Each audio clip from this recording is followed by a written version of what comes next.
C'est une merveille de synchronisation et c'est fantastique.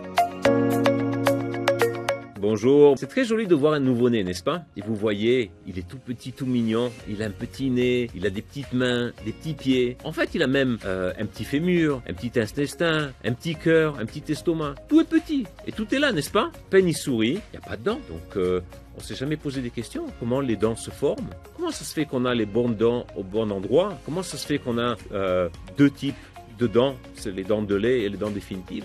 Les dents de lait, il y en a 20 et en fait, elles poussent au fur et à mesure à partir de 6 mois ou 1 an chez les enfants. Et ce qui est remarquable, c'est que c'est une séquence très précise de quand est-ce que quelles dents vont sortir. Généralement, c'est les incisives inférieures, puis les incisives supérieures, puis les prémolaires, puis les canines, etc., etc. Dans une séquence qui est assez bien définie et généralement valable pour tout le monde. Et là, on peut voir dans cet exemple de bienveillance, de chesed de Hachem, de Akadosh Baruch Hu, dans ce processus. Imaginez-vous si toutes les dents sortaient d'un coup. Quelle souffrance! On sait déjà, les enfants, une dent, elle sort et ils commencent à pleurer et tout ça. Imaginez-vous si toutes les dents sortaient en même temps, ça aurait été terrible. Donc quoi, qu'est-ce qui se passe? Akadosh Baruch Hu fait ce qu'on a toute une séquence bien définie de dents qui sortent l'une après l'autre. Il y a deux aspects que je veux souligner. Premièrement, un enfant, tout au long de sa jeunesse, à tous les temps, il a la plupart des dents. Celles qui tombent sont remplacées, et puis d'autres tombent et sont remplacées, d'autres tombent et sont remplacées dans une séquence qui dure quelques années. Et donc, le chesed, c'est que il ne reste pas sans dents à n'importe quel moment. Le deuxième aspect que je veux souligner qui est absolument phénoménal quand j'ai découvert ça, c'est que on sait très bien quand on perd les dents de lait, elles sont creuses, elles n'ont pas de racines. Et on peut se poser la question, comment est-ce qu'elles étaient attachées à la gencive si elles n'avaient pas de racines? Eh bien, une dent de lait, elle a des racines. Comme les dents définitives, un peu plus petites, mais elles ont des racines. Alors comment ça se fait que quand elles sortent, elles n'ont pas de racines? Le miracle, c'est que au fur et à mesure que la dent définitive pousse sous la gencive et avance et se lève pour sortir de la gencive, au fur et à mesure, parallèlement, en synchronie, les racines de la dent de lait commencent à se dissoudre. Et donc la racine se dissout, et la dent définitive prend sa place au fur et à mesure. C'est une merveille de synchronisation et c'est fantastique. Le grand chesed, c'est qu'on a les dents de lait et les dents définitives. Imaginez-vous si on était né avec seulement un groupe de dents, les dents de lait finies, et c'était ça pour toute notre vie. Malheureusement, je pense que la plupart des adultes n'auraient pas de dents à ce point-ci. Ça nous permet, quand on est enfant, on mange beaucoup de friandises sucrées, on a des accidents, on tombe de tous les côtés. Et heureusement que Hachem nous a envoyé un deuxième groupe de dents qui peuvent remplacer celle-là, comme ça, quand on devient adulte, on a quelque chose à montrer. Comme les empreintes digitales, il n'y a pas deux personnes qui ont les mêmes dents. Et souvent, au niveau, quand il y a eu des accidents, on voulait découvrir qui c'était la personne. Généralement, on regarde les dents et on regarde les radiographies que la personne avait fait en vie, et on regarde si ça se compare. Et de là, on peut découvrir qui c'était la personne. La dent elle-même, c'est un organe vivant. Il y a plusieurs parties.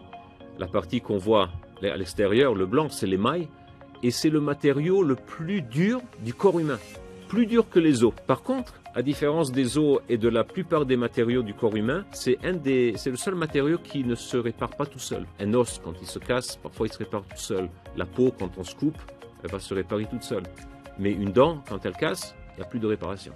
À l'intérieur, en dessous de l'émail, il y a la pulpe et il y a un réseau de nerfs. Et c'est là, malheureusement, quand il y a des caries qui exposent cette partie, c'est là que ça fait mal. C'est là qu'on ressent et c'est là qu'il faut soigner. Soit on couvre, soit si le dégât est trop grand, malheureusement, c'est la dévitalisation de la dent. C'est-à-dire que le dentiste, il enlève les nerfs et il le remplit avec des matériaux céramiques à la place.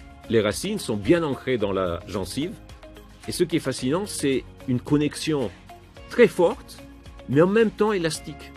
Ce qui permet à une dent de ne pas casser la première fois que, par exemple, quelqu'un mord un noyau d'olive ou un pépin ou quelque chose. Si la connexion était totalement rigide, solide comme du béton, les dents ne résisteraient pas le choc de l'encontre avec des objets durs. Une autre chose qui est fascinante, c'est que toutes ces racines qui terminent avec des nerfs, elles sont toutes connectées entre elles. Il y a des réseaux de nerfs qui connectent toutes les dents. Le Rav Victor Miller Zatzal, il avait posé une question à un dentiste. Il a posé la question au dentiste, il lui a dit « Combien de bouches avez-vous vues dans votre carrière ?» Et le dentiste lui a répondu « Plusieurs milliers. » Et le Rav lui a demandé « Et dites-moi, vous n'avez jamais eu un patient qui a les molaires devant, les incisives derrière ?» Le dentiste dit « Non, j'ai jamais vu ça. » De là, on voit le chesed. Comment une dent se forme? C'est un processus hyper compliqué. Il y a 5 étapes et ça se forme en dessous. En fait, quand l'enfant est né, les dents définitives ne sont pas là du tout. Elles vont se former beaucoup plus tard. Et au début, ça va se former un peu la partie de l'émail au-dessus. Et puis, c'est un processus très compliqué avec plusieurs molécules qui se rajoutent, etc. Et ça commence à croître la partie basse et enfin les gencives. Et en même temps, la dent, elle monte. Mais la question, comment elle fait la dent, à savoir où est-ce qu'elle doit croître, toutes exactement alignées comme elles doivent. Et la bonne dent à la bonne place. Et ça, c'est un chesed incroyable quand on y réfléchit. Je veux terminer juste avec deux petits points intéressants. Le Chafetz Chaim, Rav Israel Meir Kagan, un géant de la génération précédente qui est décédé juste avant la guerre. Il a vécu jusqu'à 90 ans et plus. Et quand qu'il avait 85 ans ou 80 ans et quelques, il a appelé un de ses talmides, il a ouvert la bouche et dit « S'il te plaît, dis-moi combien de dents j'ai ?» Et le talmide, il était choqué de la question, mais le Rav lui a demandé, il compte, il voit, il y a 32 dents, blanches, aucune manquante, aucune cassée, rien. Et lui dit, sur le Chafetz Chaim lui dit « Tu sais, j'ai fait attention toute ma vie de faire attention à ce que je disais, Shmirat Halashon, j'ai jamais parlé mal de quelqu'un, et Hachem, il a fait en sorte de protéger mes dents que je les ai jusqu'à cet âge-là. » Un sipo un peu semblable, c'est le Rav Victor Miller aussi, que j'ai déjà mentionné, quand il était à l'hôpital à la fin de sa vie, l'infirmière, elle vient, elle lui donne un verre d'eau. Il dit, c'est pourquoi ce verre d'eau? Il dit, comme ça, vous pouvez mettre votre dentier. Il dit, mais j'ai pas de dentier, j'ai mes dents. Et là, l'infirmière, elle était choquée, quoi. Quelqu'un de 90 ans qui a encore ses dents. C'est encore un exemple on peut faire, en plus de se brosser les dents, passer le fil dentaire, il faut faire attention à ce qu'on dit et peut-être à ce qu'on mange.